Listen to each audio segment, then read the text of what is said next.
We're back in the room. Okay, let's do it. Let's do it. All of his co-workers were... Wait, no.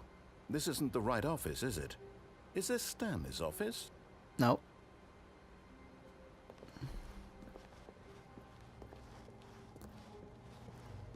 Going through.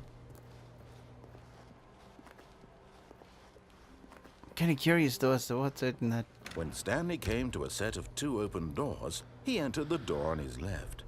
What do you reckon? I'm very curious. I want to know. This was not the correct way to the meeting room, and Stanley knew it perfectly well. Perhaps he wanted to stop by the employee lounge first, just to admire it. Yes. Wow. It's beautiful. Yes, this room. But eager to get back to business, Stanley took the first open door on his left. He didn't though. Not this time. Stanley was so bad at following directions, it's incredible he wasn't fired years ago. Right. Look, Stanley, I think perhaps we've gotten off on the wrong foot here. I'm not sure. Why did he go right that way? I'm not.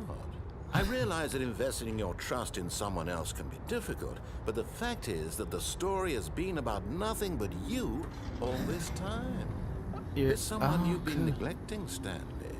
Someone you've forgotten about. Please, stop trying to make every decision by yourself. Now, I'm not asking for me, I'm asking for her. Oh, really? This is it, Stanley. Your chance to redeem yourself. To put your work aside.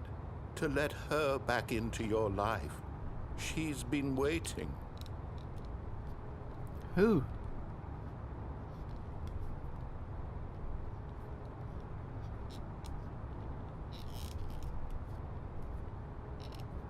Still. Sorry, for some reason my pop filter just wanted to take a walk by itself. Who's she? So, do I be a good boy and do as I'm told? Oh, that's dark. Oh, that's dark. Okay. Okay. That's her, Stanley. You need to be the one to do this. To reach out to her. If you can...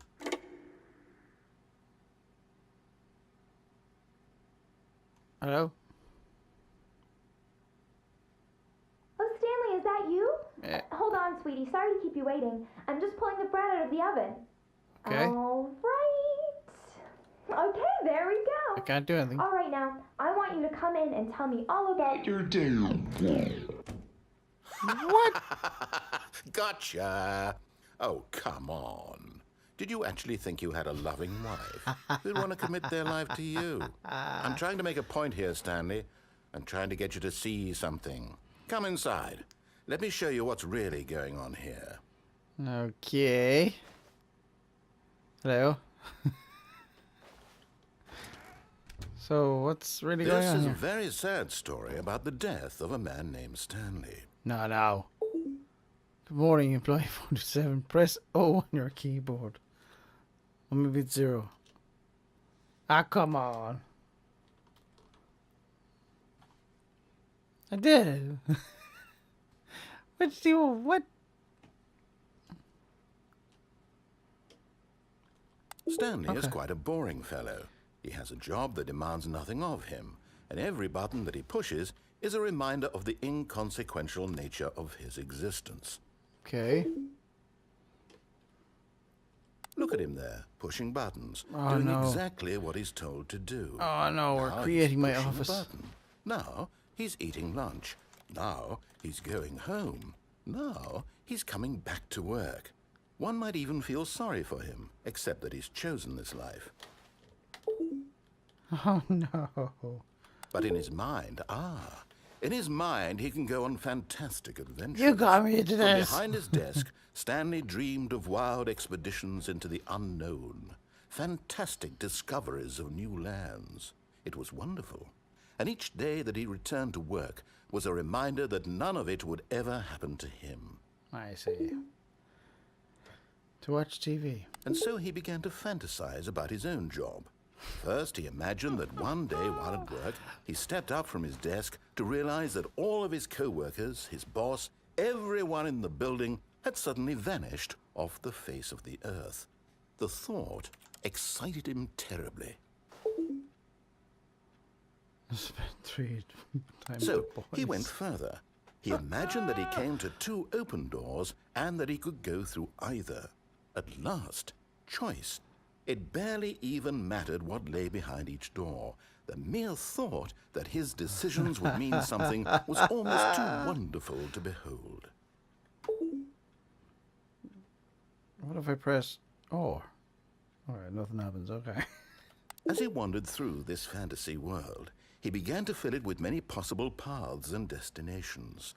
Down one path lay an enormous round room with monitors and mind controls. And down another was a yellow line that weaved in many directions. And down another was a game with a baby. And he called it the Stanley Parable. I see.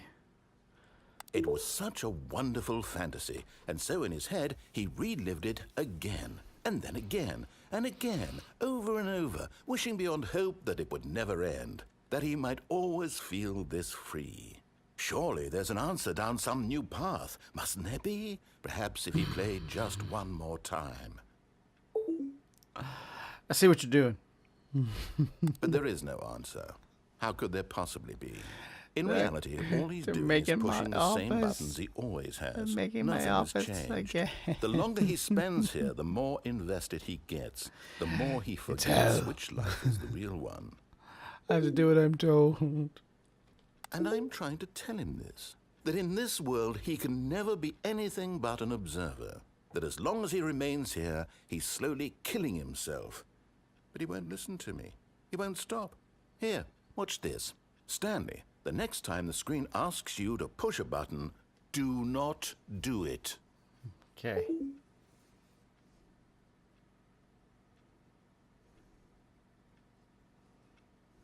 I'm listening.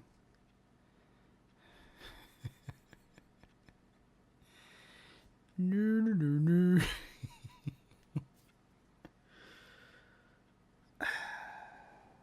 But that cool drink. Cheers.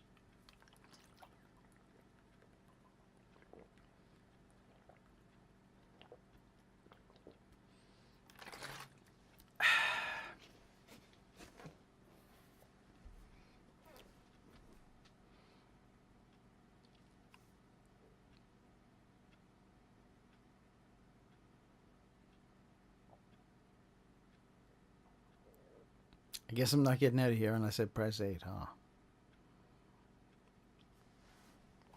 Told me not to press it. Any other way out?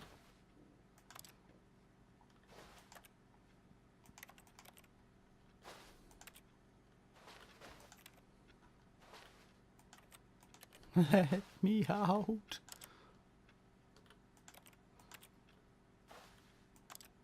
I'm listening. I did what you were told me to do. Told me not to press the button.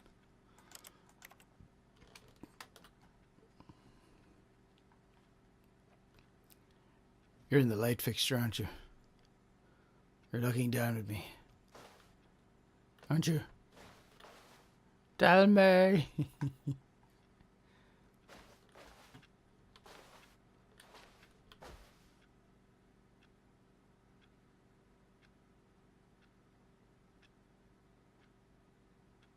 Interesting.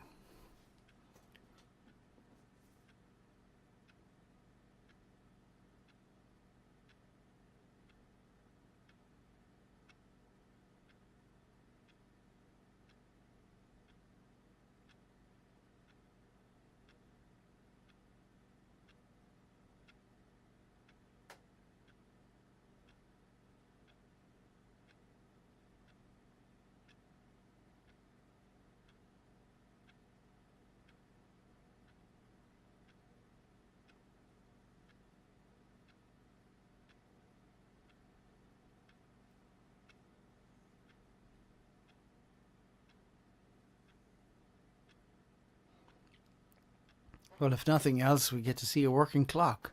A real life working clock. Well, not a real life working clock, but a real imitation clock. Well, real computer animated clock. With ticking and everything. Do you reckon if I wait here till 8, I'll be okay? I can get out of it?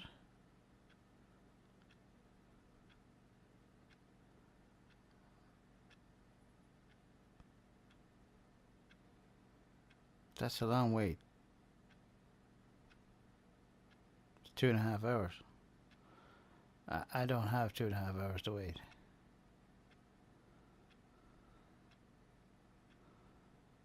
I wonder how long is it that anyone would wait. Would they wait longer? I'm gonna have to press the 8, aren't I? I know you don't want me to do it, but you really want me to do it because you're not saying anything. And there's nothing to do. Is there a way out? There has to be another way. Ooh.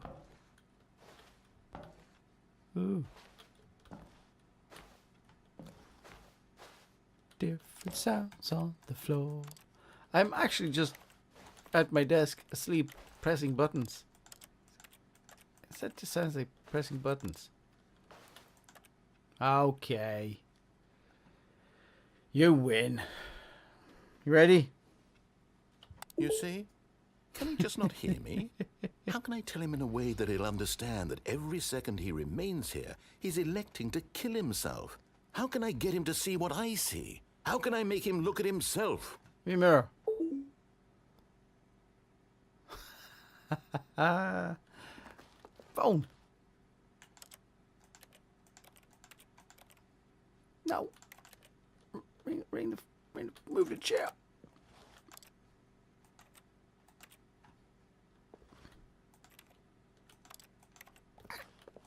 I can't do anything. 2 then. I suppose I can't. Not in the way I want him to. But I don't make the rules. I simply play to my intended purpose, the same as Stanley. We're not so different, I suppose. I'll try once more to convey all this to him. I'm compelled to. I must. Open the door. Well, maybe this time he'll see. Maybe this time. And I tried again. Please don't. And Stanley pushed a button. And I tried again. And Stanley pushed a button. And I Guess we're back at the start, huh?